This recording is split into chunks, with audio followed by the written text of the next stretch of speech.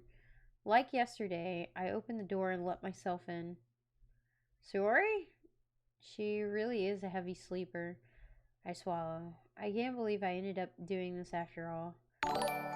Ooh, dew on the grass. Thank you, buddy. I appreciate that follow. This is all for you right now. Waking her up in her own house. Isn't that more like something a boyfriend would do? In any case, it just feels right. Uh-oh, I take it this is where shit's gonna go down. Oh no. It just feels right. She is not okay. I'm nervous. Alex, thank you. Appreciate the follow, bud. Thank you. Outside Sori's room, I knock on her door. Sori? Wake up, dummy. There's no response. I really didn't want to have to enter her room like this. Isn't it kind of a breach of privacy? I don't know. But she really leaves me no choice. I gently open the door. Oh no. Oh no.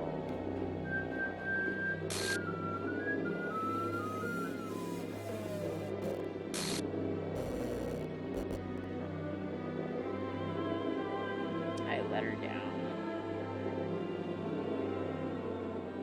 Holy shit. Wow. Wait, before you go. If I would have changed my answer and told her I loved her, would it have changed? Would it have changed the outcome?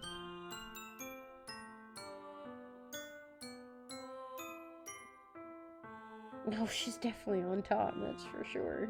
Yeah, she's definitely hanging out. Oh my god. I'm gonna have to play it again just to see, because I'm gonna have to change my answer now later on, and I gotta see if I could save her. That's same outcome, pretty sure. Really? Even if I told her I loved her? Oh my gosh. What the hell? What the hell? Is this a nightmare? It has to be. Nah, you gotta find out. Oh my god. This isn't real. There's no way this can be real. Sori wouldn't do this. Everything was normal up until a few days ago. This is why I can't believe my eyes are showing me. Oh, I suppressed the urge to vomit. Where's her parents at? Where's her parents? I just told Sori I would be there for her. I told her I would know what's best and that everything will be okay. Then why? Why would she do this? How could I be so helpless? What did I do wrong? Turning down her confession, that has to be what pushed her over the edge. Her agonized scream still echoes in my ears. Why did I do that to her when she needed me the most? Why was I so selfish? This is my fault. My swarming thoughts keep telling me everything I could have done to prevent this. If I just spent more time with her, walked her to school, and gave her what I knew she wanted out of our relationship, then I could have prevented this. I know I could have prevented this. Screw the literature club. Screw the festival. I just lost my best friend. Someone I grew up with. Oh my gosh, I've got chill bumps, guys. She's gone forever now. Nothing I can do to bring her back. This isn't some game where I can reset and try something different. I had only one chance and I wasn't careful enough. And now I'll carry the scale with me until I die. Nothing in my life is worth more than hers. But I still couldn't do what she needed from me. And now, I can never take it back. Never, never, never. Never, never, never, never. Is that the end of the game? Is that seriously the end of the game? Are we serious? That's the end of the game?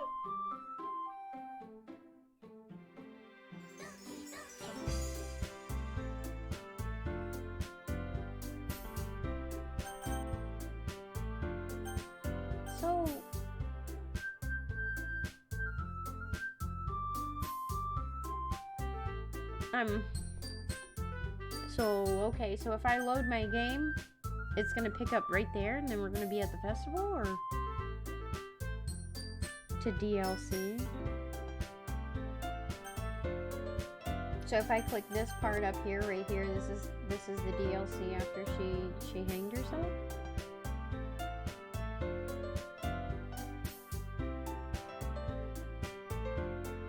I'm sorry, I didn't look into this game because I don't like spoiling games for myself. When I have a requested game, I don't look into anything.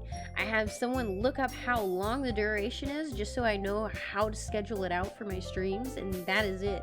And sometimes I ask for help in my chat, but other than that, I do not look up anything. I don't know how many outcomes this game has. I don't know. That's exactly what I'm saying. I don't know. Wow! I let Saori down. That was like my favorite character. And I let her down. Oh my gosh! The game ain't over? Okay.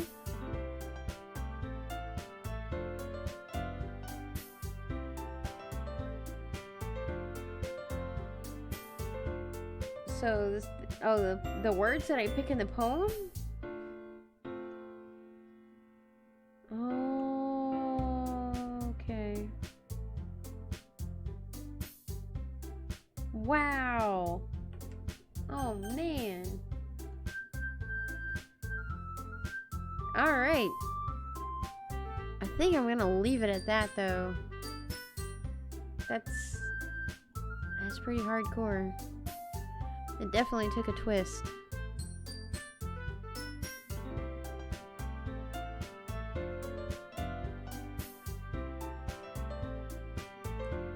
That's crazy. And now they're like all messed up. Like Monika's face or something is all mixed up with Saori. I don't know about a cute twist. Dino Gamer, thank you for the follow. Hey, what's going on, bud? Appreciate it. I'm just trying to wrap my mind around what just happened there. That's... Wow! I'm so curious now. I want to know if I would have told her I loved her, if she would have lived. Like, my OCD side of me wants to know. Maybe I should have just told her instead of just being like, oh. Did you see it? I saw her hang herself. I don't think I have an old load save. Oh, I do. I have like one when I played like an hour in, but that was it.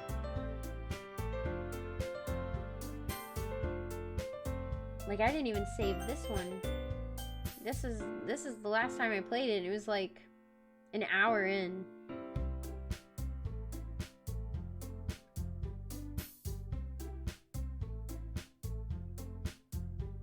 Save is invalid. Oh. So what is this? If I click this, I don't know. Why is it in a different language? What is that?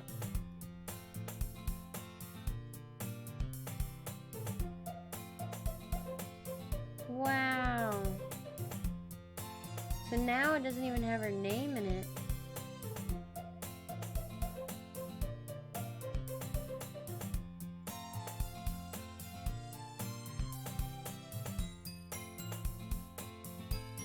It's not even mentioning her name now.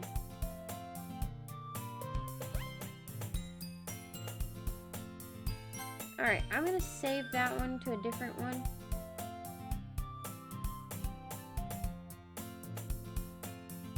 And we'll leave it there. And then... No. I do want to save that there, though. No. I don't know.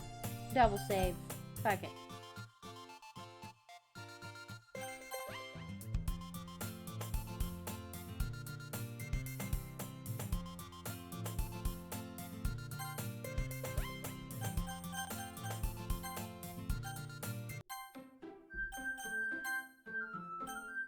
My old save is not even here anymore, so now I have to do it again. Well, damn it! I was supposed to go to bed, guys! Ah. So you say I have to skip it? Oh. It's like all broken. It's an ordinary school day like any other. Mornings are usually the worst, being surrounded by couples and friend groups walking to school. Oh, so now he doesn't even have what? I've always walked to school alone. No, you haven't. You had sorority. What are you talking about? I always tell myself it's about time that I meet some girls or something like that. But I have no motivation to join any clubs. I did. I played with the corrupted file. Damn it, you guys woke me up and now you guys are making me go longer. Damn you, dew on the grass.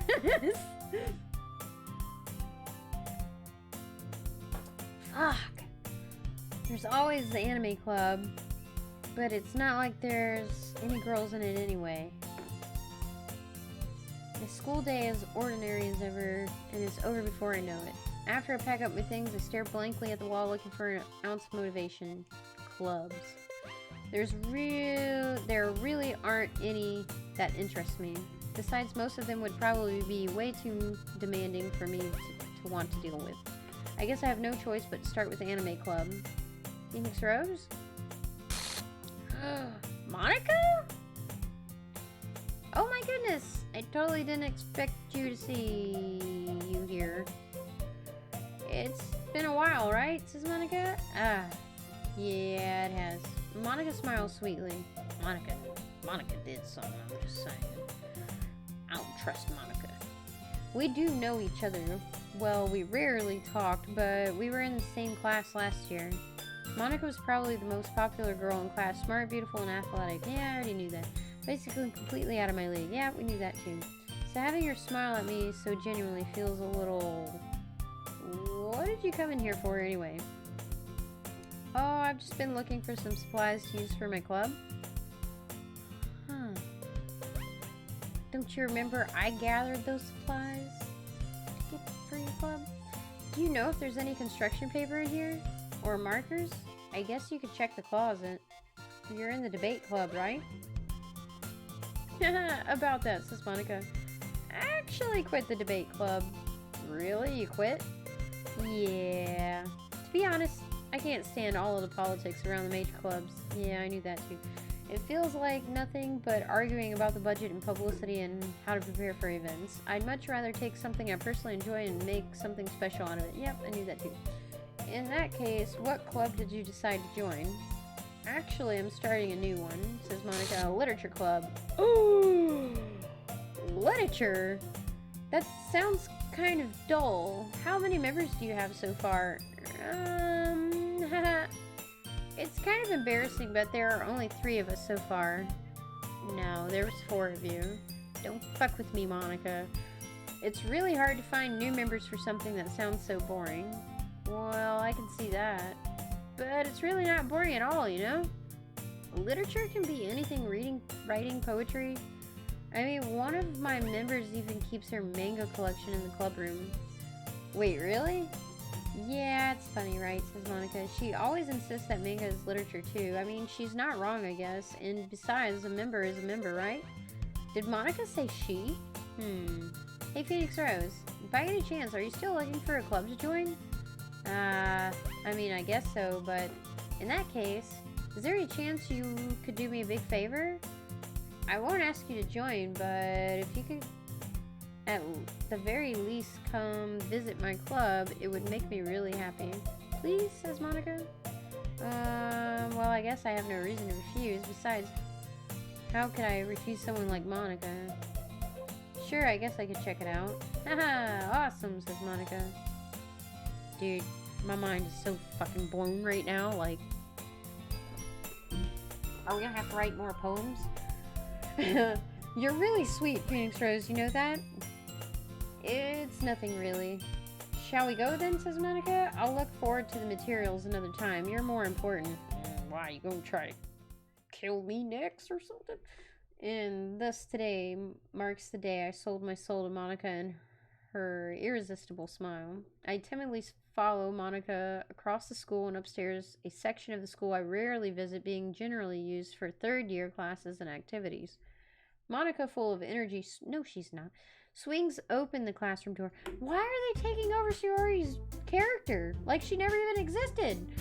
I'm back, and I brought a new guest with me, says Monica. Yeah, says Yuri. Hey, wait a minute. A guest? Seriously, you brought a boy? Way to kill the atmosphere. Don't be mean, Nanazuki. But anyway, welcome to club, Phoenix Rose.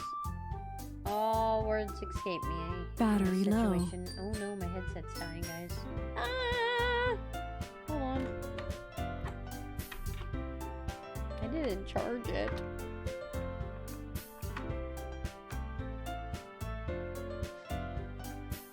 Holy moly. Charging battery. Okay. This club is full of incredibly cute girls. Okay, yeah. So let me guess. You're Monica's boyfriend, right? What? No, I'm not. Nanazuki. The girl with a sour attitude, whose name is apparently Nanazuki, is one I don't recognize. Her small figure makes me think she's probably a first year. Anyway, this is Nanazuki, energetic as usual. And this is Yuri, the vice president. No, she wasn't. It's nice to meet you.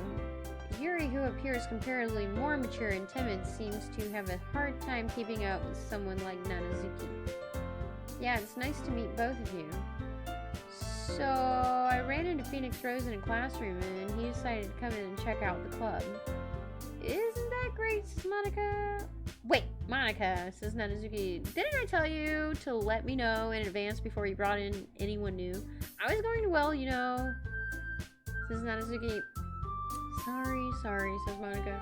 I didn't forget that, but I just happened to run into him. In that case, I should at least make some tea, right, says Yuri. Yeah, that would be great, says Monica. Why don't you come sit down, Phoenix Rose? The girls have a few desks arranged to form a table.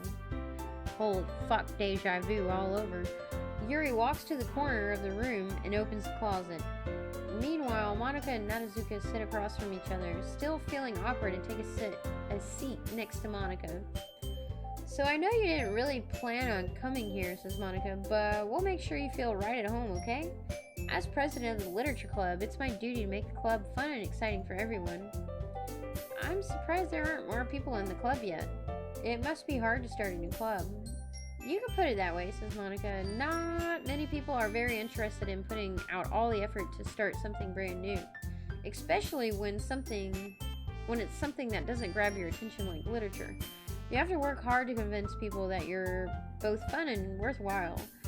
But it makes school events like the festival that much more important. I'm confident that we can all really grow this club before we graduate. Really, Nanazuka? Well, says Nanazuka, I guess. Nanazuka reluctantly agrees. Such different girls all interested in the same goal. Monica must have worked really hard just to find these two. Yuri returns to the table carrying a tea set. She carefully places a tea cup in front of each of us before setting down the teapot in the middle. You keep a whole tea set in the classroom? Don't worry, the teachers gave us permission. After all, doesn't a hot cup of tea help you enjoy a good book? Oh my god, do we have to read the same thing that we read all over again? Enjoy a good book? I guess, says Yuri. Don't let yourself get intimidated. Yuri's just trying to impress you, says Monica. That's not... Insulted, Yuri looks away. I meant that, I believe you. Well, tea and reading might not be a pastime for me, but at least I enjoy tea. I'm glad, says Yuri. Yuri faintly smiles to herself in relief. So, Phoenix Rose, what kind of things do you like to read? Well, considering how little I've read in the past few years, I don't really have a good way of answering that. Manga. I mutter quietly to myself, half joking. Nanazuka's head suddenly perks up. It looks like she wants to say something, but she keeps quiet. Not much of a reader, I guess, says Yuri. Well, that could change. What am I saying? I spoke without thinking after seeing Yuri's sad smile. Anyway, what about you, Yuri? Well, let's see. Yuri traces the rim of her teacup with her finger. My favorites are usually novels that build deep and complex fantasy worlds. The level of creativity and craftsmanship behind them is amazing to me. And telling a good story in such a foreign world is equally impressive. Yuri goes on, clearly passionate about her reading. She seems so reserved and timid since the moment I walked in, but it's obvious by the way her eyes light up that she finds her comfort in the world of books, not people. But I like a lot of things. Stories with deep psychological elements usually immerse me as well. Isn't it amazing how a writer can so deliberately take advantage of your own lack of imagination to completely throw you for a loop? Yeah, I just experienced that, okay? Anyway, I've been reading a lot of horror lately. I read a horror book once. I desperately grasped something I could relate to at minimum level. At this rate, Yuri might as well be having a conversation with a rock. Aha! I expect something from you, Yuri, says Monica. It suits your personality. Oh, is that so? Really, if a story makes me think or takes me to another world, then I really can't put it down. Surreal horror is often very successful at changing the way you look at the world, if only for a brief moment, says Yuri. I hate horror, says Nanazuki. Oh, why is that, says Yuri. Nanazuki says, well, Nanazuki's eyes dart over to me for a split second. Never mind, says Nanazuki. That's right, you usually like to write about cute things, don't you, Nanazuki? What? Says Nanazuki. What gives you that idea? You left a piece of scrap paper behind last club meeting. It looked like you were working on a poem called... Don't say it out loud, says Nanazuki, and give that back. Fine, says Monica. Nanazuki, you wrote a poem? You write your own poems? Well, I guess sometimes, says Nanazuki. Why do you care? I think that's impressive. Why don't you share them sometime? No. Nanazuki averts her eyes. You wouldn't like them. Not a very confident writer yet. I understand how Nanazuki feels, says Yuri. Sharing that level of writing takes more than just confidence. The truest form of writing is writing to oneself, says Yuri. You must be willing to open up to your readers, exposing your vulnerabilities and showing even the deepest reaches of your heart. Do you have writing experience too, Yuri? Maybe if you share some of your work, you can set an example and help Nanazuki feel comfortable enough to share hers, says Monica. I guess it's the same for Yuri. We all sit in silence for a moment. Hey, I just got an idea. How about this? Nanazuki and Yuri look quizzically at Monica. Let's all go home and write a poem of our own. I think you're right. I think it's fucking poems. So if I choose all happy things, I think it's gonna go after Nanazuki next. Maybe if I choose all the sad things, it's gonna go after Yuri next. Then next time we meet, we'll all share them with each other. That way, everyone is even. Says Nanazuki. Yuri says, Monica says, I mean, I thought it was a good idea. Well, says Yuri, I think you're right, Monica. We should probably start finding activities for all of us to participate in together. I did. Little Monix, thank you for the follow. I appreciate you. Thank you. I did decide to take on the responsibility of vice president after all. Hope you're having a good night. Appreciate you stopping by, man. After all, I need to do my best to nurture the club as well as its members. I'm trying to figure out what the hell is going on right now. Nanazuki's a cutting board, though? Haha, yes she is. Yeah, I'm still trying to find out why they're pretending Sayori doesn't exist anymore. Besides now that we have a new member, it seems like a good step for us to take. Do you agree as well, Phoenix Rose says Yuri? Hold on, there's still one problem. Who's Sayori? Exactly! Exactly! Oh, you guys are messing with me now.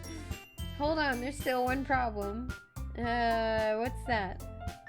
Now that we've reached the most important topic, I bluntly come forth with what's been on my mind the entire time. I never said I would join this club. Monica may have convinced me to stop by, but I never made any decision.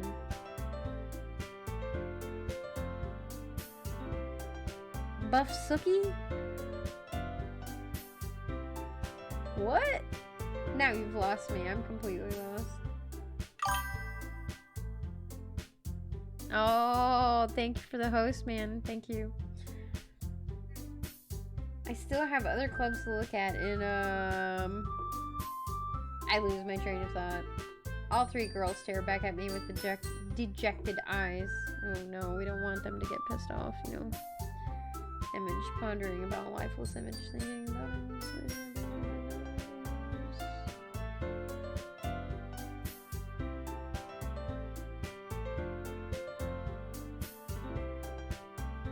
Yeah.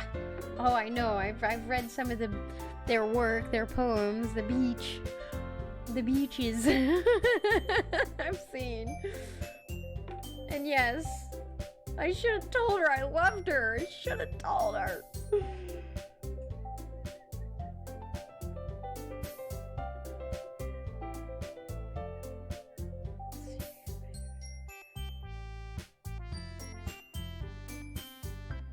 Wait, hold on, let me see. I'm catching up. Death is crueler, fade than suffer.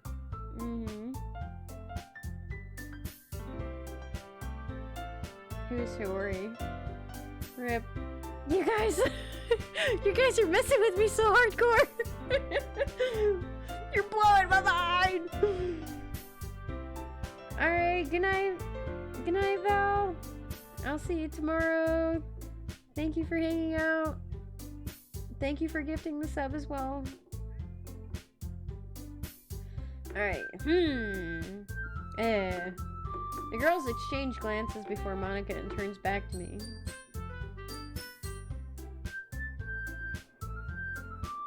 I guess I need to tell you the truth, Phoenix Rose says Monica. The thing is, we don't have enough members yet to form an official club. We need 4. Oh. And I've been trying really, really hard to find new members. And if we don't find one more before the festival, I'm defenseless against these girls. How am I supposed to make a clear-headed decision when it's like this? I would feel terrible for letting everyone down in this situation. And besides, the club itself seems pretty relaxed. So, if writing poems is the price I need to pay in order to spend every day with these beautiful girls, right. Okay, I've decided then. I'll join the literature club. Monica is not the best girl. You know anyone named Monica is gonna be trouble. I'm just saying, hands down, Monica is trouble. I don't know this, but I feel it. I feel it.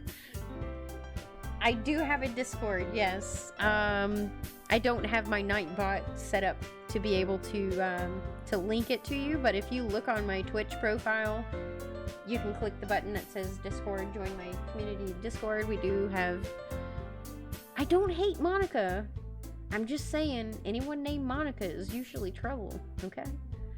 I'll join the literature club. One by one, the girls' eyes light up. But I didn't say I hate her. I'm just saying I think she's trouble. I just got that feeling. I think she's trouble. But if you guys want to join our gaming Discord, by all means, go ahead. I would really, really like that. Oh my goodness, really, says Monica. Do you really mean that, Phoenix Rose? Yeah. It could be fun, right? You really did scare me for a moment, says Yuri. Manazuki says, I mean, if you really just left after all this, I'd be super pissed. But I didn't even get your cupcakes this time, man. Come on. Phoenix Rose, I'm so happy, says Monica. We can become an official club now. Thank you so much for this. You're really amazing. I'll do everything I can to give you a great time, okay? Yeah, I bet you will. Thanks, I guess. Okay, everyone. I think with that, we can officially end today's meeting on a good note. Everyone, remember tonight's assignment. Write a poem to bring the next meeting so we can all share. Woo! Get to write the poems. Here we go, guys. You can help me write. Phoenix Rose, I look forward to seeing how you express yourself, says Monica. Yeah. Can I really impress the class star Monica with my mediocre writing skills? I already feel the anxiety welling up inside of me. Meanwhile, the girls continue to chit-chat as Yuri cleans up the tea set. I guess I'll be on my way then. Okay, says Monica. I'll see you tomorrow then. I can't wait. With that, I depart the club room and make my way home. The whole way, my mind wanders back and forth between the three girls. Nanazuki, Yuri, and of course Monica. Will I really be happy spending every day after school in literature club? Perhaps I'll have the chance to grow closer to one of these girls. Alright, I'll just need to make the most of my circumstances and I'm sure good fortune will find me. And I guess that starts with writing a poem tonight. Who, say, or E? You have unlocked a special poem. Would you like to read it? Oh, yeah. Today, I cut my schedule. It was exhilarating. I think I can understand how it blank feels now. I'm supposed to be the responsible one though, so I don't think I'll be doing it again unless I decide to kill myself. I left a memento of the occasion below. That's not a poem, but okay. Alright, good night. Thank you for stopping by and thank you for the follow. I appreciate that. Thank you very much. And the host. Thank you. Thank you. It's almost 3 o'clock in the morning for me, and it's all Dew's fault, okay? Dew on the grass. It's all your fault. I would have went to bed at 2 o'clock. But then crazy shit happened. Alright, so we have 2 girls left. And I think if we go Happy Thoughts, we're gonna get rid of Nizuka next. Oh, well, you better go get your sleep, man. Thank you for the host and the follow, and I hope to see you come back to the stream sometime. So, have a good day at work. Good night. Bye-bye. Alright, so if we were Nanazuki, what would she write about? She likes kind of simple things. She likes animals, so bunny. Fun. She likes anime. She likes... What else would be there? I would say happiness. Then she kind of goes wacky, and then she's comparing it to something. Let's say playground. Fireflies. Kawaii. I don't even know what I picked. Oops. Clumsy. No. She's not clumsy. She pouts a lot.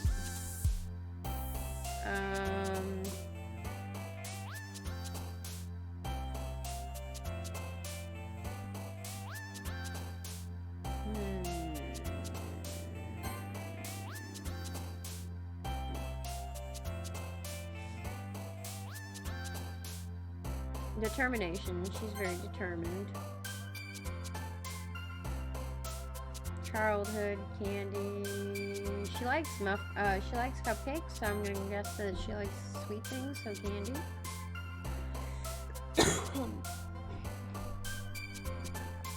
Let's see.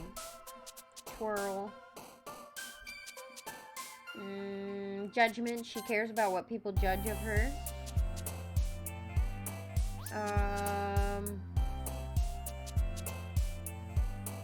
I'm gonna go with Kitty.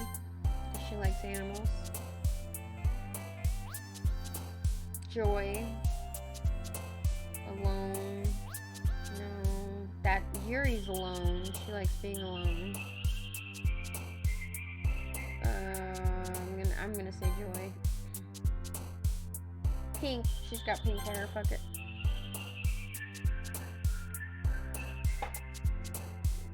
Flying, because she had the eagle poem. So I'm gonna go with that. A mouse, because it's an animal. She's just fickle. She's very fickle, actually.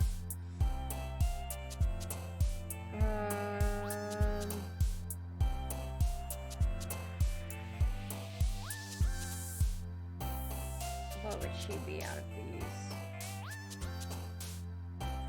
I'm gonna say shiny? I don't know. Extreme. She's very extreme personality. Very blunt. Alright. Hi again, Phoenix Rose. Glad to see you didn't run away on us. Haha. Monica. Nah, don't worry. This might be a little strange for me, but at least I kept my word. Well, I'm back at the Literature Club. I was last... Let's see who she compares me to, because that's really what's going to set it off. I was last to come in, so everyone else is already hanging out. Why'd Yuri's face just go all fucky? Thanks for keeping your promise, Phoenix Rose, says Yuri. I hope this isn't too overwhelming of a commitment for you. I'm making you dive headfirst into literature when you're not accustomed to it. Oh, come on. Like he deserves any slack, says Nanazuki. You already had to be dragged here by Monica, says Nanazuki. I don't know if you plan to just come here to hang out or what, but if you don't take us seriously, then you won't see the end of it. Nanazuki certainly, should say has a big mouth for someone who keeps a manga collection in the club room. Nanazuki finds herself stuck between saying Monica and manga. Okay. The music is kind of messed up. Manga is literature. Swiftly defeated, Nanazuki plops back into her seat. I'm sorry, Phoenix Rose, says Yuri. We'll make sure to put your comfort first, okay? Yuri shoots Nanazuki with a disappointed glance. Anyway, says Yuri, now that you're in the club and all, perhaps you might have an interest in picking up a book to read. Well, I can't really say no either way. Like you said, I'm in this club now, so it only feels right for me to do something like that if you ask. Oh, wait, says Yuri. I didn't mean it like that. If you don't really want to, then forget I said anything, I guess. No, it's not that, Yuri. I want to try to be part of this club. So even if I don't read often, I'd be happy to pick up a book, even if you wanted me to. Are you sure, says Yuri? I just felt like, well, as vice president and all, that I should help you get started on something you might like. Yuri reaches into her bag and pulls out a book. I didn't want you to feel left out, so I picked out a book that I thought you might enjoy, says Yuri. It's a short read, so it should keep your attention even if you don't usually read. And we could, you know, discuss it if you wanted. This is, how is this girl accidentally being so cute? She even picked out a book she thinks I'll like despite me not reading much.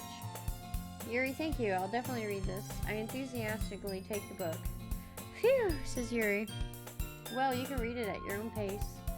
I'll look forward to hearing what you think. Whew. Now that everyone's settled in, I expected Monica to kick off some scheduled activities for the club. But that doesn't seem to be the case. Yuri's face is already buried in a book. I can't help but notice her intense expression like she was waiting for this chance. Meanwhile, Nadazuka is rummaging in the closet. Come on and tell me who you're going to compare me to. What is my poem going to be like? I hear Nadazuki utter an exasperated sigh from within the closet. She seems to be annoyed by something. I approach her in case she needs a hand. This is new. You looking for something in there? Fucking Monica! Oh, wow. Alright, she got vulgar real fast. She never puts my stuff back in the right spot. What's the point in keeping your collection organized if someone else is just gonna mess it up? Nadazuka slides a bunch of stacked books and boxes across the shelf. Manga. You read manga, right? Says Nadazuka. Sometimes. Manga is one of those things where you can't admit you're really into until you figure out where the other person stands. How did you know anyway? I heard you bring it up at some point, says Nadazuka. Besides, it's kind of written on your face. What's that supposed to mean? I see. There's a lone volume of manga amidst a stack of various books on the side of one of the shelves. Curious, I pull it out from the stack. There it is, says Nadazuka. Nadazuka snatches it out of my hand. She then turns to a box of manga and slips the volume right into the middle of the rest. Ah, much better, says Nadazuka. Seeing a box set with one book missing is probably the most irritating sight in the world. I know that feel. I get a closer look at the box set she's admiring. Parfait Girls? It's a series I've never heard of in my life. That probably means it's either way out of my demographic or it's simply terrible. If you're gonna judge, you can do it through the glass on that door, says Nadazuka. She points to the classroom door. How do I get banned? What? I do have a moderator, yes. Why would you want to? Why would you want to get banned? Am I that horrible at reading the book at this literature club? I'm so sorry.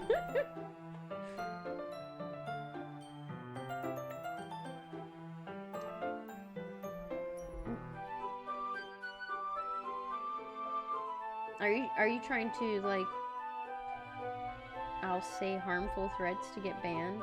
Ban me. I don't know, you're gonna have to be pretty offensive, man. I'm just saying. I don't know. I've just started this game. This is the first time. It was a viewer requested game and I'm just playing it. But I think you're just trying to, like, mindfuck me right now. She points to the classroom door. Hey, I wasn't judging anything. I didn't even say anything. Yeah, you're not gonna bother me any. It was the tone of your voice. But I'll tell you one thing, Phoenix Rose, says Nadazuka. Consider, don't judge a book. In fact, Nadazuka pulls out the first volume of Parfait Girls from the box. I'm gonna show you exactly why. Yeah, don't judge the book. I'm gonna show you exactly why, says Nadazuka. She shoves the book right into my hands. Manga, mangoes, you know, kind of works both ways. No, I'm just saying. Manga. Nadazuka is skinny and young and immature. Not my type. I stare at the cover.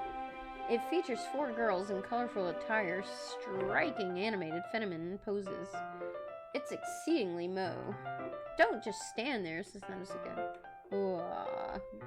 Narusuke grabs my arm and pulls me out of the closet. She then takes a seat against the wall beneath the windowsills. She pats on the ground next to her, signaling for me to sit there. Wouldn't chairs be more comfortable? I take my seat. Chairs wouldn't work, says Narusuke. We can't read at the same time like that. Why is that? I'm literally 5 hours and 30 minutes and 25 seconds into the game, to be exact. Precision, my man. Ew, why is that? I guess it's easier to be close together like this.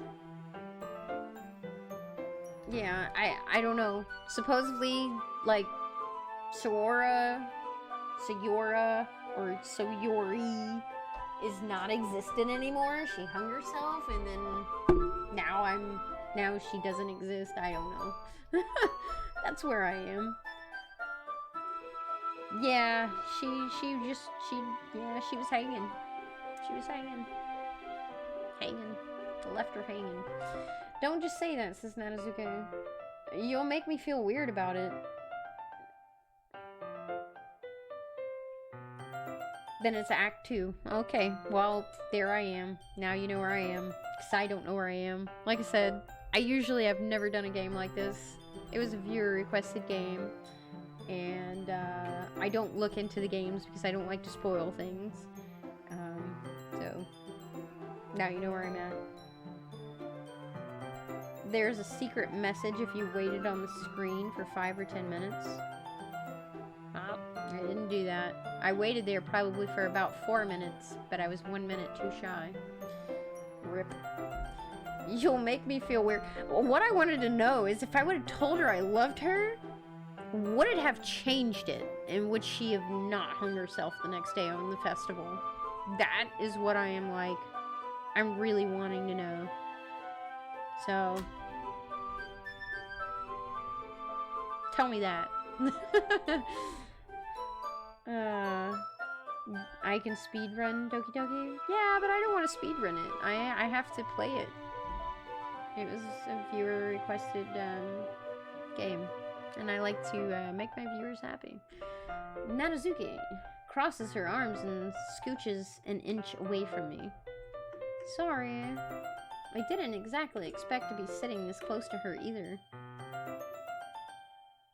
Delete Monica's file. I'm almost done with the game. 1 more hour. Oh my god. Oh, then we can move on to my next viewer request game, which is, I think Shadow Warriors, and then Until Dawn, and then The Evil Within, and Cuphead is the next games that people have requested. So I've got quite a busy schedule. Alright, not that I can only say particularly that's a bad thing. I open the book. It's only a few seconds before Narusuke once again inches closer, reclaiming the additional space while she hopes I won't notice.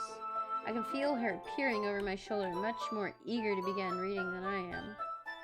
Wow, how long has it been since I read the beginnings, Narusuke?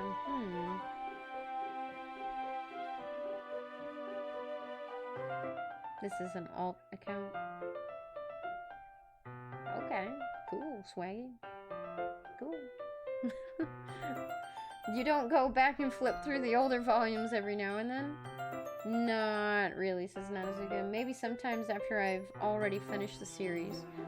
What I can't wait is when they release the last 2 chapters of Visage. I actually really want to go back and finish that game. I gotta know what happened. Like, I want to know. Hey, are you paying attention, says Narusuke? I am, but nothing's really happened yet, so I can't talk about the same time. It looks like it's about a bunch of friends in high school. Typically slice of life affair. I kind of grew out of these since it's rare for for the writing to be entertaining enough to make up the lack of plot. Whew, are you sure this isn't boring for you? It's not. Even though you're just watching me read? Well, I'm fine with that, if you say so. I guess it's fun sharing something you like with someone else. I always get excited when I convince any of my friends to pick up a series I enjoy.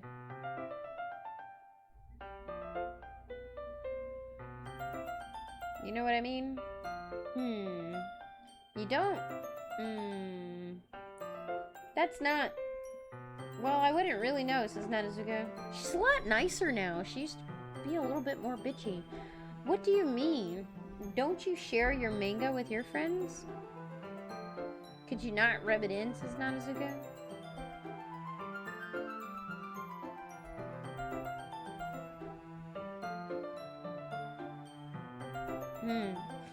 Geez. Sorry. Like I could ever get my friends to read this. They just think manga is for kids. I can't even bring it up without them being all like, you still haven't grown up out of that yet? I thought we were supposed to be sharing poems. I thought that's what we were going to be doing again. Makes me want to punch them in the face, says Nanazuka. I know those kind of people. Honestly, it takes a lot of effort to find friends who don't judge, much less friends who are also into it. Yeah, everybody judges. It's really sad these days. I'm already kind of a loser, so I guess I gravitated toward the other losers over time. But it's probably harder for someone like you.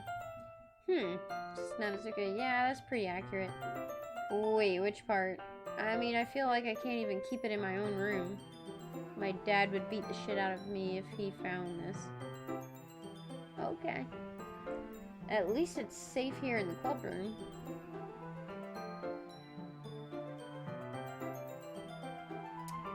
Except Monica's kind of a jerk about it. I just can't win, can I, says Nanazuka. Well, it paid off in the end, didn't it? I mean, here I am, reading it. Well, it's not like that solves any of my problems, says Nanazuka. Maybe, but at least you're enjoying yourself, right? So? Says Nanazuka. Ha ha ha ha, says me. Geez, that's enough. Are you gonna keep reading or what? Well, it is a literature club. That's what I'm supposed to do, right? Yeah. I flipped the page. Up! We're getting something. We're getting action. Doing something. Dot, dot, dot, dot, dot. Oh. Dot, dot, dot. More dots. Dot, dot, dot, dot, dot, dot. Time passes. Nanazuka is strangely quiet now. I glance over at her. It looks like she started to fall asleep. Hey, Nanazuka! Yeah? Suddenly, Nanazuka collapses straight into me. Hey! Oh, she's going evil. Okay. Evil, evil, evil. More evil, evil. Oh, geez, says Monica. Nanazuka, are you okay? Here, says Monica. Monica reaches into her bag and pulls out some kind of protein bar. She throws it in Nanazuka's direction. Nanazuka's eyes suddenly light up again. What has she got, like magical freaking granola bars or something? She snatches the bar up from the floor and immediately tears off the wrapper. I told you not to give, says Nanazuka. She doesn't even finish her sentence before stuffing it in her mouth. Don't worry, Phoenix Rose. She's fine, says Monica. It just happens every now and then. I guess it's the Snickers. You're not yourself. Have Snickers. You're not yourself. That's why I always keep a snack in my bag for her. You know, I noticed that too with Saori. As soon as she gave her the cookies, she went instant depressed. Anyway, says Monica, why don't we all share poems now? Oh, finally. Who should I show my poem to first? Monica. I should start with Monica. Yesterday she seemed eager to read my poem, and I want her to know I'm putting in effort. Hi, Phoenix Rose. Having a good time so far? Oh, yeah, tons. Good, glad to hear it. By the way, since you're new and everything, if you ever have any suggestions for the club, like new activities or things we can do better, I'm always listening. Don't be afraid to bring things up, okay? Says Monica. Alright, I'll keep that in mind. I have a few things I'd like to bring up, but we're gonna let that slide. Of course I'll be afraid to bring things up. I'm much better off just going with the flow until I'm more settled in. Anyway, says Monica, want to share your poem with me? It's kind of embarrassing, but I guess I have to. Haha, says Monica. Don't worry, Phoenix Rose. We're all a little embarrassed today, you know? But it's that sort of barrier that we'll all learn to get past soon. Yeah, that's true. I hand Monica my poem. Says Monica. I like it, Phoenix Rose. Really. It's a lot cuter than I expected. Aha! See, she always said that the other chick was cute. Oh, geez. No, says Monica. It kind of makes... yes! So it is the poems! Yes! And we got her. Nanazuka, you're going down. All right. It kind of makes me think of something Nanazuka would write. And she's a good writer, too. So take that as a compliment. Aha, says me. If you say so. Yep. If you're interested in Nanazuka, then always keep a snack on you. She'll cling to you like a puppy, says Monica. Haha. Nanazuka's dad doesn't give her lunch money or leave her any food in the house, so she's in a fussy mood pretty often. But sometimes she just loses all of her strength and shuts down, like earlier. This is just a guess, but I think she's so small because her malnutrition is interfering with her adolescent growth.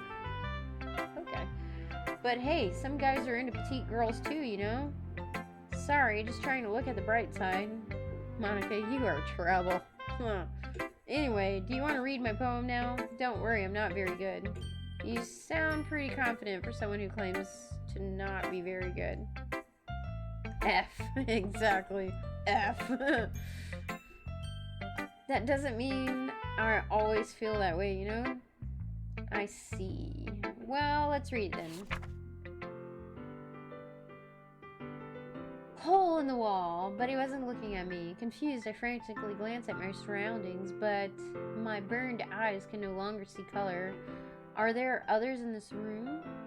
Are they talking, or are they simply poems on a flat sheets of paper? The sound of frantic scrawling playing tricks on my ears. The room begins to crinkle. Closing in on me, the air I breathe dissipates before it reaches my lungs. I panic. There must be a way out. It's right there. He's right there, swallowing my fears. I brandish my pen. Okay, so different poems. This is good. Okay. So what do you think? It's very freeform, if that's what you call it. Yep. Sorry, I'm not really the right person to ask for feedback. Haha, it's okay, says Monica. Yeah, that's kind of the style that's gotten pretty popular nowadays. That is, a lot of poems have been putting emphasis on the timing between words and lines. When performed out loud, it can be really powerful. What was the inspiration behind this one? Well, I'm not sure how to put it. I guess you could say it had some kind of epiphany recently. It's been influencing my poems a bit. An epiphany. Yeah, something like that, says Monica. I'm kind of nervous to talk about deep stuff like that because it's kind of coming on strongly. Okay. Maybe after everyone is better friends with each other. Anyway, here's Monica's writing tip of the day. Sometimes when we're writing a poem or a story, your brain gets too fixated on a specific point. If you try so hard to make it perfect, then you'll never make any progress. Just force yourself to get something down on the paper and tidy it up later. Another way to think about it is this, says Monica. If you keep your pen in the same spot for too long, you'll just get a big dark puddle of ink. Yeah. So just move your hand and go with the flow. That's my advice for today. Thanks for listening. All right. Whew, let's go, Nanazuki. Alright. Let's give her a cookie bar, though, so she don't bite my finger. Okay, well, let's start with the things I don't like. First of all, Nanazuki rereads my poem. Never mind. I don't feel like giving you my opinion. Then what's the point of sharing in the first place? I wrote this when I could have been doing other things. In fact, remember how I said I wanted to read your poems? That's what I had in mind when writing this. I want to help you feel comfortable enough to share yours. Like Monica said. Ooh, you, says Nanazuka. Well, I would be more comfortable sharing my poem if yours was really bad. You were supposed to show me some dumb poem and make me go, ha! Well, it's not that great, but let me show you what real literature looks like. And you went and ruined it. I hope you're happy. Okay. So in other words, you're saying you liked it. Nanazuka's retort gets caught in her throat. You don't understand anything, do you? I already told you that you don't have to go announcing it to the world like you're all self-important. Pretty sure you never actually said that. Boy, she is complicated. I say that mostly to myself. Nanazuka really hates me or something. I can't figure out if it's a win or a loss that she liked my poem. In any case, you still need to show me yours, right? Grr, fine, I guess. Only because Monica will make me if I don't. There's the eagles can fly, monkeys can climb, crickets can leap, horses can race, owls can seek, cheetahs can run, eagles can fly, people can try, but that's about it. Alright, so she has the same poem as she did the first time. Very interesting. Whew.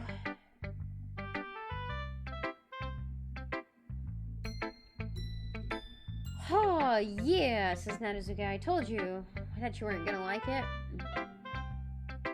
I like it. What? Just be honest, says Nanazuki. I am. Why are you so convinced that I wouldn't like it? Well, because everyone in high school thinks that writing has to be all sophisticated and stuff, so people don't even take my writing seriously. But isn't the point of poems for people to express themselves? Your writing style wouldn't make your message any less valid. Yes, exactly, says Nanazuka. I like when it's easy to read, but it hits you hard. Like in this poem. Seeing everyone around you do great things can really be disheartening. So I decided to write about it. Yeah, I understand that. But the other nice thing about simple writing is that it puts more weight on the wordplay, says Nanazuki. Like, I set up for a rhyme at the end, but then made it fall flat on purpose. It helps bring out the feeling in the last line. So you did. I guess more went into that than I realized. That's what it means to be a pro. Ooh. So cocky. I'm glad you learned something. Didn't expect that from the youngest one here, did you? Yeah, I guess not. I decided to humor her with the last comment. I don't really care how old everyone is, but if Nanazuka is feeling proud, then I won't take that away from her.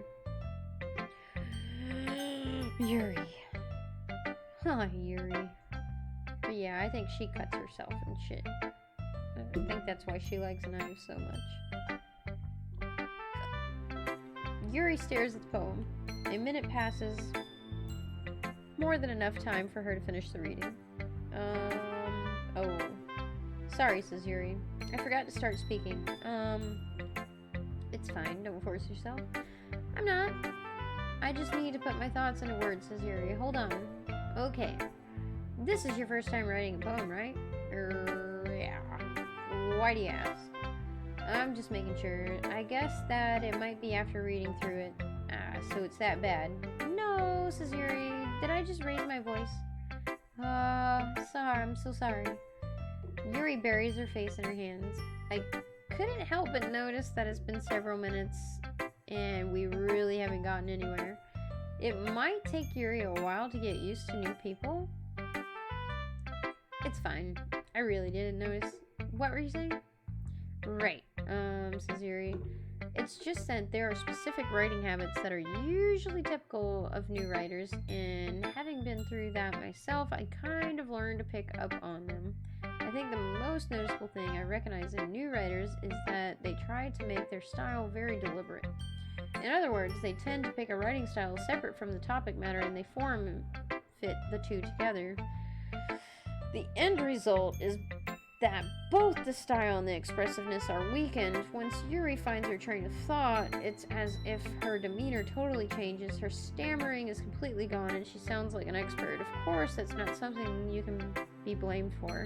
There are so many different skills and techniques that go into writing, even a simple one. Not just finding them and building them, but getting them to work together is probably the most challenging part, says Yuri. It might take you some time, but it all comes with practice and learning by example and trying new things. Don't live in fear. I also hope that everyone else in the club gives you valuable feedback. Nanazuki can be a little bit biased, though. Biased how? Well, never mind. I shouldn't be talking about people like that, says Yuri. Sorry.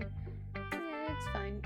I'm not sure if Yuri's apologizing to herself, to me, or Nanazuki. Do you mind if I read your poem now? Please do. I'd love to share my thought process behind it. Yuri smiles dreamily as if that's a rare opportunity for her, which itself is kind of funny. After all, isn't this supposed to be a literature club? Ghost under the light. The tendrils of my hair illuminate beneath the amber glow. Bathing, it must be this one, the last remaining streetlight to have withstood the test of time, the last yet to be replaced by the sickening blue-green hue of the future. I bathe, calm, breathing air of the present but living in the past. The light flickers, I flicker back.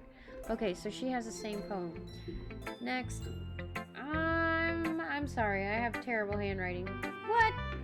I wasn't thinking that at all. But it took you a long time to read.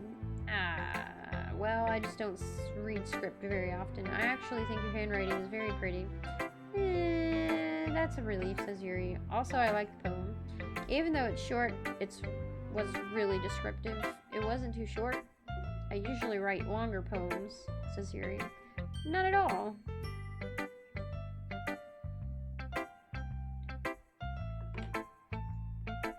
I'm really glad you liked it. Oh my god, my arms hurt. I think this is gonna be my longest stream ever right now. I'll be honest, says Yuri. Since it's our first time sharing, I wanted to write something a little more mild. Something easy to digest, I suppose. Are you any ghosts, Yuri? Says Phoenix Rose. Oh god, now I'm fucking quoting myself. Here we go. Says Yuri. Actually, the story isn't about ghosts at all, Phoenix Rose. Really. I must have totally missed the point. Well, I suppose you did glance over it after all. But remember that poets often express their own thoughts, feelings, and experiences in their works, says Yuri. They usually do more than tell a simple story or paint a picture. In this case, perhaps the subject of the poem is only being symbolically compared to a ghost, lingering in her last remaining place of comfort, unable to let go of the past, and soon to be left with nothing, says Yuri. That's a lot more soul putting it that way. I hadn't even thought of that. That's impressive. It's nothing really, says Yuri. Well, it makes me happy that you think that. Just remember that it won't be long before you pick up on these things too. Yeah, maybe you're right. I guess I'll have to keep trying. I'm counting on you, says Yuri. Oh my gosh. Whew! I guess that's everyone. I glance around the room. That was a little more stressful than I anticipated. It's as if everyone is judging me for my mediocre writing abilities. Even if they're being nice, there's just no way my poems can stand up to theirs. This is a literature club after all. I guess that's what I ended up getting myself into. Across the room, Monica is writing something on her notebook. My eyes land on Yuri and Natsuka.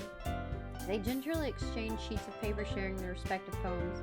As they read in tandem, I watch each of their expressions change. Natsuka's eyebrows furrow in frustration. Meanwhile, Yuri smiles sadly.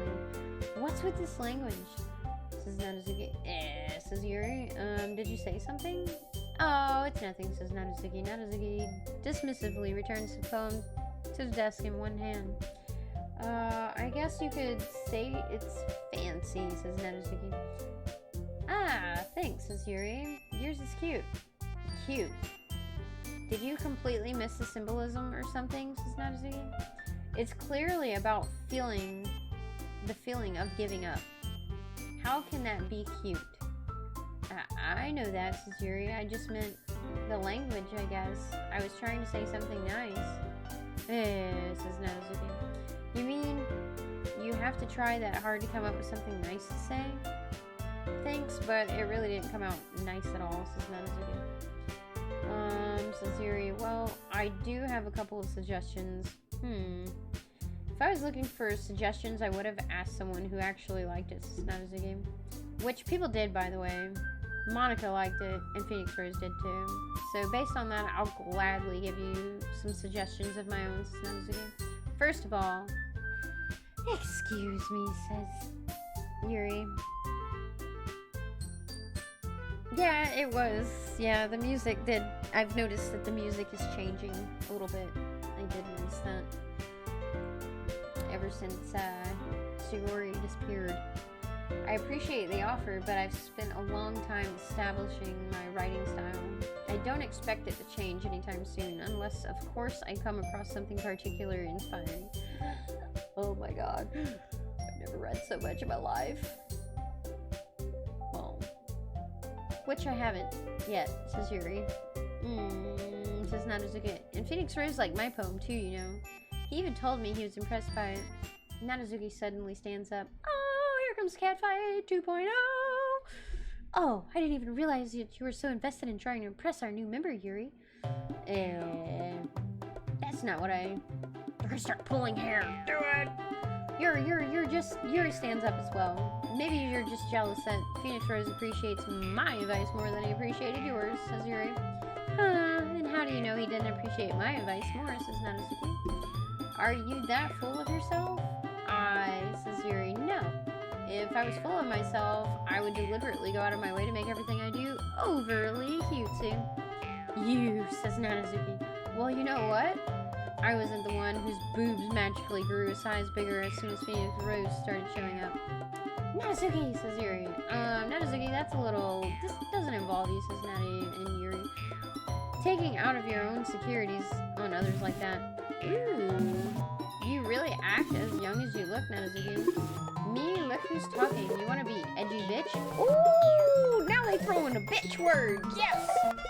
Edgy, says Yuri. Sorry that my lifestyle is too much for someone of your mental age to comprehend. Oh, it's going down. See? Just saying that proves my point, says Nanazuki. Most people learn to get over themselves after they graduate middle school, you know, says Nanazuki. If you want to prove anything, then stop harassing others with your sickening attitude, says Yuri. Yeah, there's no Sayori's to break it apart, so they're just going at each other hardcore.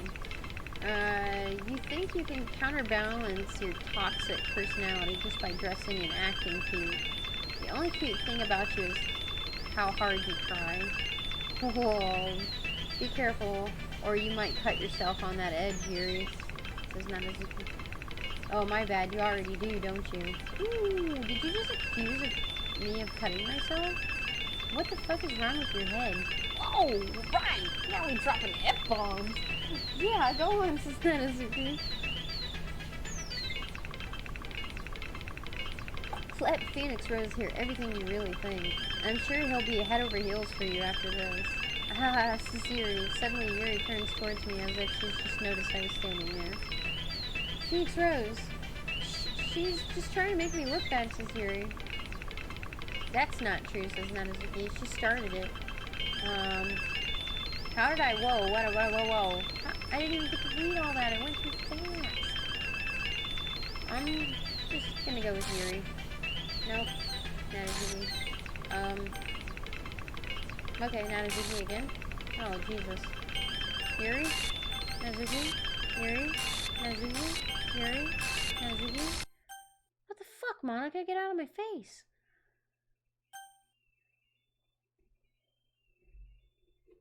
I don't like you looking at me, Monica. Go away. Monica, go. Get out of the way. Go away, Monica. Hey, why don't we step outside for a little bit? Okay. Sorry about that, says Monica. They really shouldn't have tried to get you involved. It's probably better for us to stay out of this. We'll go back inside once they're done yelling. Haha, says Monica. Some president I am, right? I can't even confront my own club members properly. Whew, I just wish I was able to be a little more assertive sometimes, but I never have it in me to put my foot down against others. You understand, right, says Monica? Anyway, if this makes you want to spend less time with the others, then that's fine. I'd be happy to spend more time with you instead. Suddenly, Narazuka runs out of the classroom. Whoop, she runs away quickly. Oh dear, says Monica. Well, it looks like they're done. What the fuck just happened? I didn't mean it, said Yuri. I didn't mean it. I didn't mean it. Yuri is rocking back and forth on her desk with her palms on her forehead. Yuri, I didn't mean it. I believe you. I have no idea what Yuri might have said to Nazuki or did. Phoenix Rose, please don't hate me. Please. I'm not like this. There's something wrong with me today. It's fine, Yuri. We know you didn't mean it. Besides, I'm sure Narazuki will forget all about it tomorrow. Completely. Anyway, the meeting is over, so you can go home now if you want, says Monica. Yuri looks at me like she wants to say something, but she keeps glancing at Monica. See, Monica's funny. Something's funny about Monica. You can go first, Monica. I'd like to stay a little bit longer, says Yuri. I'm the president, so I should be the last one out. I'll wait for you to be done, says Monica. Well, I'm the vice president, so please let me take that responsibility today. It kind of sounds like you don't want me around for something, Yuri, says Monica. It's not that. It's not that. I didn't get much of a chance to discuss my book with Phoenix Rose. It would just be embarrassing with you listening. Sigh, says Monica. I guess I don't really have a choice, do I? I'm sorry for causing trouble, but I really appreciate it.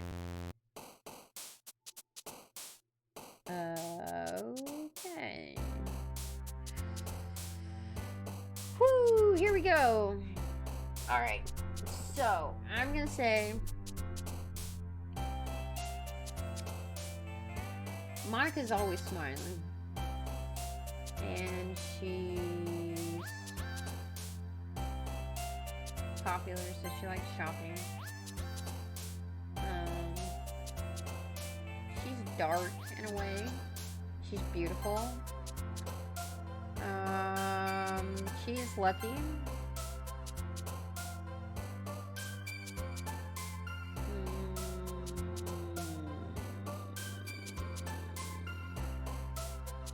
She's a dreamer.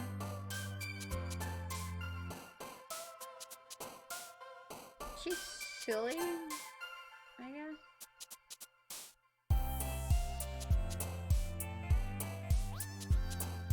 What was her poem when she was singing? I think it was The Journey or something. Yeah, I'm gonna say that. What is that? What is that? I can click that? I don't know what that is. What did I click? Is that Sayori? Forgive? What? That is Yuri? Okay. Right? She's intellectual? I think she's contaminating.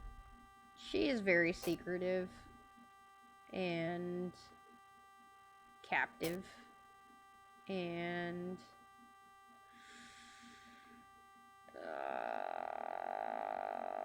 which one would fit her here? I think she's got something. She's shameful of something. I don't know what, because she didn't want to talk about it, so I'm going to say shame. She has hope. She's peaceful. She does not accept defeat. She's not comforting. I'm gonna say she has imagination.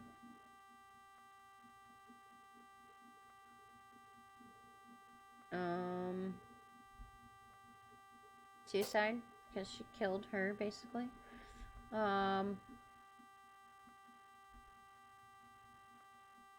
Friends, she don't really, I don't think she cares about her friends. I think that's all fake. Tenacious.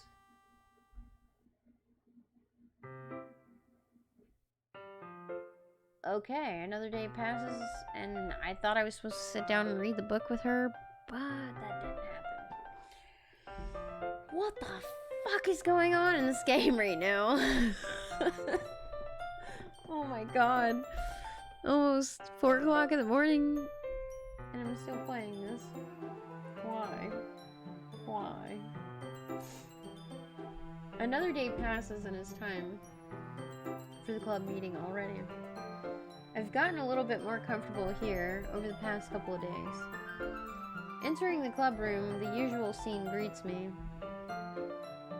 Oh, her boobie's missing. She's missing tatas. Welcome back, Phoenix Rose. Hi, Yuri. I'm not sure if it's me or if it's Yuri's expression. Well, I can't see her expression. All I see is kind of like her boob. But the weight of yesterday's quarrel still hangs in the air a little. Okay, there she is. Yuri glances over her shoulder, looking around the room. Nanazuki is reading manga at a desk, and surprisingly, Monica isn't here yet. Suddenly, Yuri takes my arm and pulls me to the corner of the room. About yesterday, I really need to apologize. Nothing like that has ever happened before. And something just came over me, I guess. I wasn't acting mentally sound. Please don't think we're usually like this. Not just me, but Nanazuki as well. Yuri, I'm happy that you were considerate and apologized. You don't have to worry too much. Even though I've only been here a couple days, I could tell something was off yesterday. Maybe we're just a little extra sensitive because it was our first time sharing poems. But whatever, it's fine. It doesn't make me think any less of you. I already had decided that there's no way you can be a bad person. And now that you're apologizing, I know you really didn't mean it. Ah, says Yuri.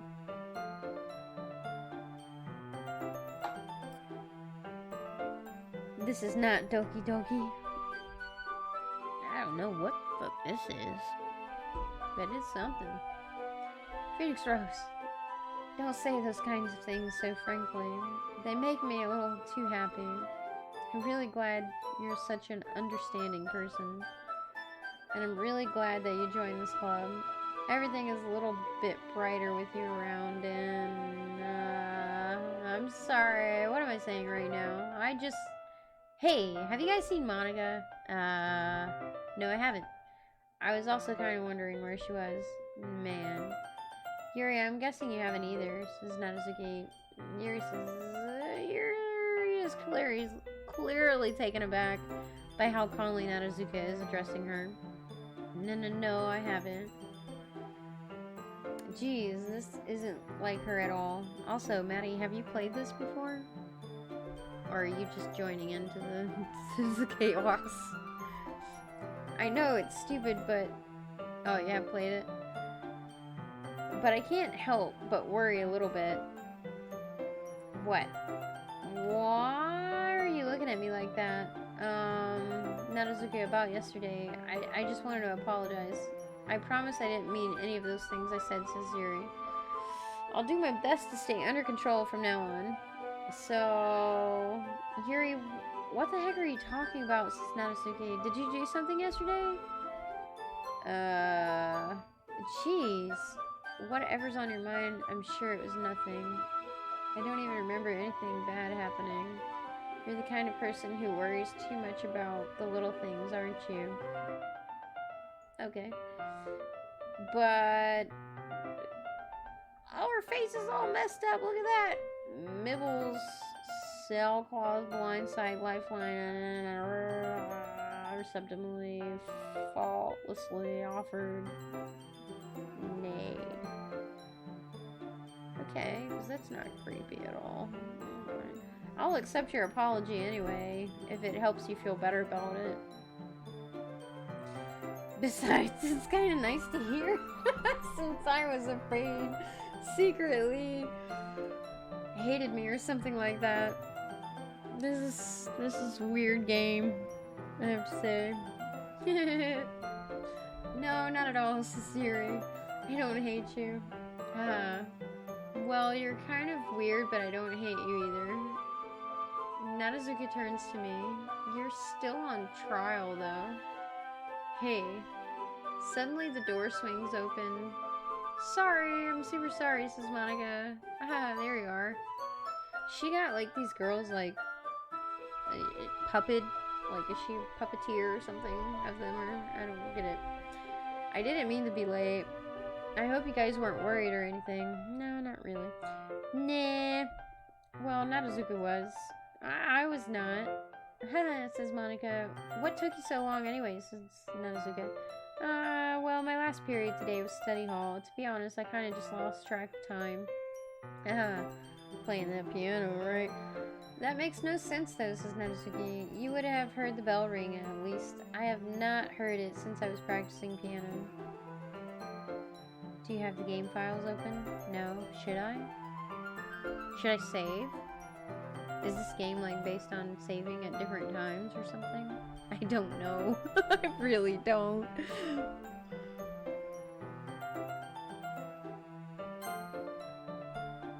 Where'd my file go?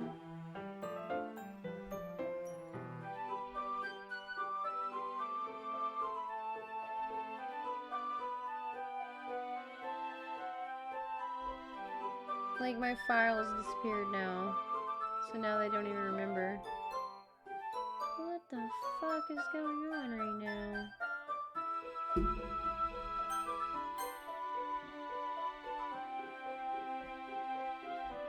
I must not have heard it since I was practicing piano.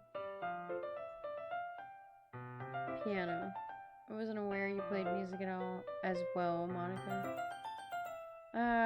Don't give me more credit than I deserve. Does this game ever end? I guess I've been practicing for a while, but I'm still not really good yet. Still. That must require a lot of dedication. So I'm still impressed. Oh, well, thanks, Siri. Are you talking about the file saves like I just pulled up? Is that what you're talking about? You should play something for us sometime. Haha, that's... Monica looks at me. Well, I'm working on a song, but it's not quite done yet. Oh, so now she's actually gotten the song. Maybe once I'll get a little bit better, I will. That sounds cool. I'll look forward to it. Is that so? In that case, I won't let you down, Phoenix Rose. Monica smiles sweetly. I didn't mean any pressure or anything like that. Nah, don't worry. I was hoping that I could share it with you anyway. I guess that's why I've been practicing so much recently. I see. I'm not sure if Monica was referring to the whole club or just me. In that case, best of luck. Okay, thanks. So, I didn't...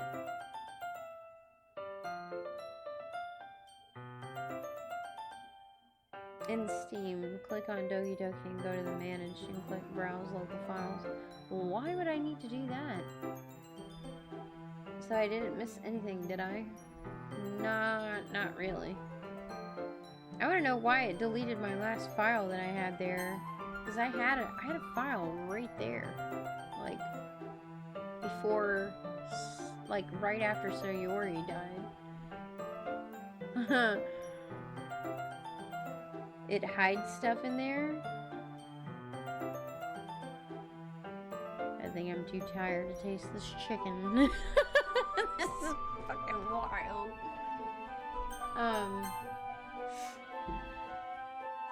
I chose not to bring it up at 3, as talked about. Honestly, I think I'm about done. Like, it's 4 o'clock and I've been streaming this game for over 6 hours now. Whew. I think my brain is ready to shut off, honestly. But,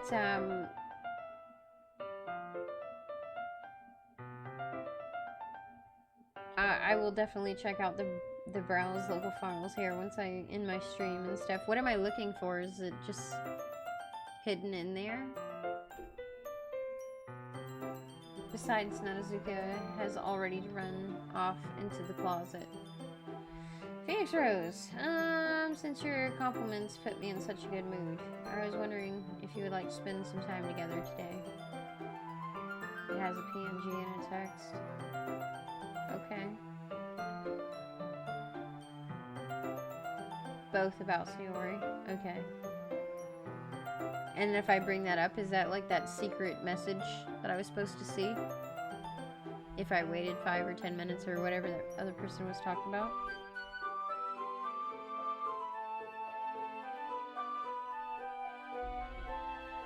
Ah, okay. Okay. And I guess that's gonna kind of like tell me what I should be doing right now. Because I'm just waiting for them to die off one by one right now. Like, it's gotten to that point, like, who's gonna die next? I don't know. This is definitely wild. Alright. So I'm gonna write that down. I'm gonna go look and see what you're talking about there, Maddie. So I'm honestly getting tired of doing the same thing.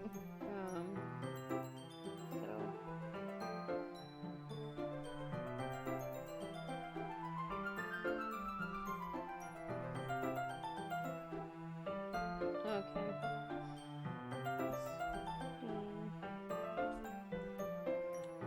Alright, so I'm gonna do that.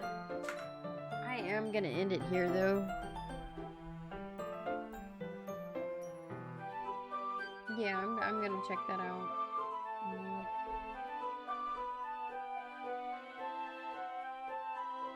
And I'm gonna see, because honestly, I have a feeling like if I leave the game, it's gonna delete my my save. So all the other ones disappeared. I had like 3 of them there, and now they're gone. So it's kind of weird. If I brought up Steam, let me see. Right click, manage, browse local files.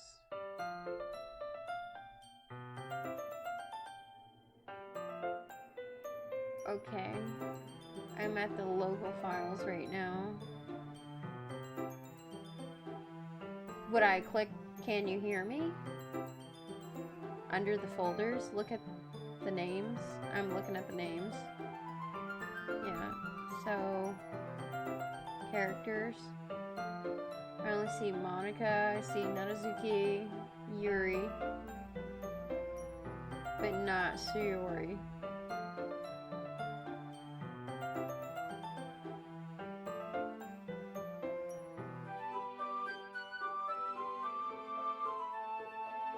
So open, can you hear me? Okay.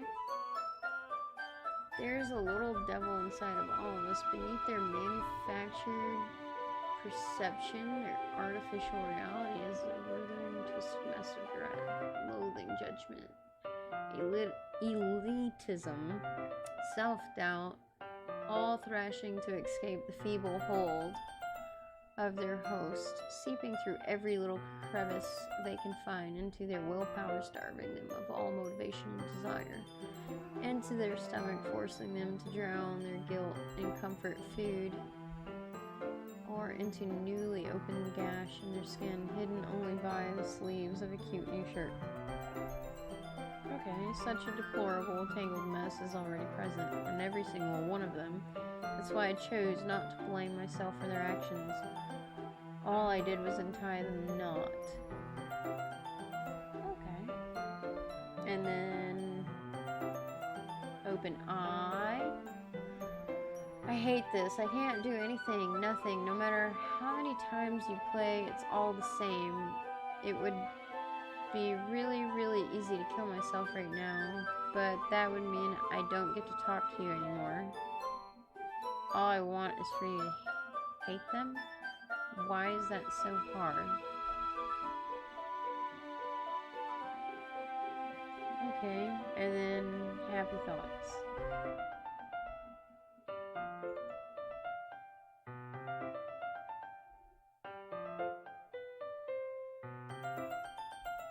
Okay.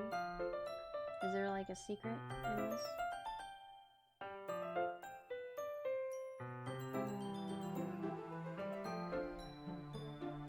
Can we zoom in more?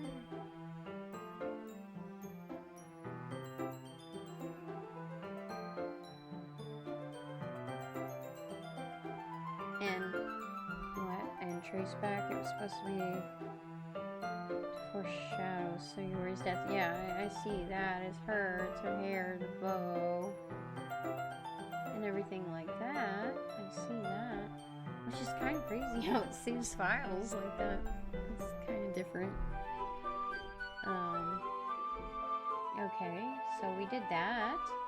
And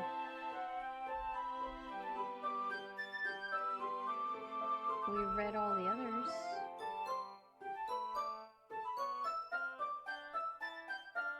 What's the trace back? I'm sorry, but caught exception for while running the game period. Just break anything, did I?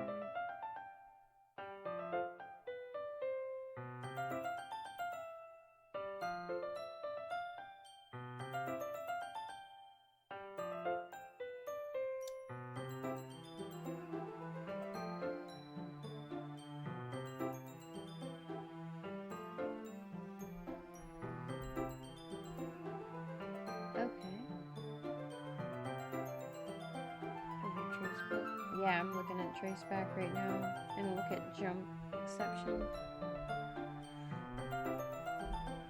Yeah, I see that. Oh geez, I didn't break anything, did I? Hold on a sec. I can probably fix this, I think. Actually, you know what? This would probably be a lot easier if I just deleted her. Okay, so they've got to be talking about Monica, because I feel like she's the one causing all this. And obviously the other person mentioned something about deleting her, because he mentioned that in the chat there. So,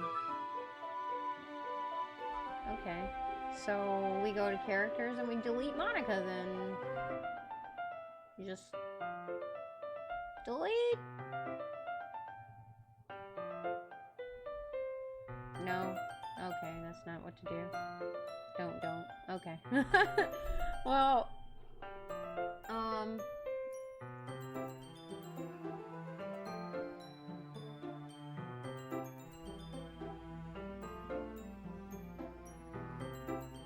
no, I'm not restarting. I will not restart it. So I don't want to do that. I don't want to restart the game. Okay. Alright, thank you for not letting me do that, because I do not want to restart it. I guess I just have to keep playing through it then, now that I see the messages and stuff, and just see if more pop up? I don't know. Gotcha. Okay. Alright. So. Can you tell me about, am I getting close to the end, kind of?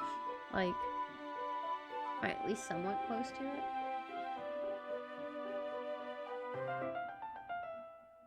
I am? Okay. So probably like, what, you'd estimate like an hour left or something? for tomorrow. I could probably pick it back up for an hour and then move on to my next requested game. Because, whew, I think I'm TKO for tonight. Alright, cool. Alright, well, I appreciate you running me through all this. I'll have to look more at these. Like, what is this one? There's a log. This is just that. Okay. You're almost done Act 2. Okay. Okay. Sweet. Perfect. Alright then. Well, I'm gonna save it one more time. And I'll leave it at that. And we will pick up tomorrow and we'll go from there. But as for tonight, I'm done. Maddie, thank you for the follow, man. I appreciate your help in following my page. There. I will see you guys tomorrow at 9:30 p.m. Eastern Standard Time. I'm going to go to sleep now, okay? I will see you. Good night. Cheerio, man. Bye-bye. Thank you for hanging out, for helping me through here, and not just giving everything away. It takes the fun out of everything, so I appreciate that. Being respectful like that. I will see you guys tomorrow then. Peace. Bye-bye.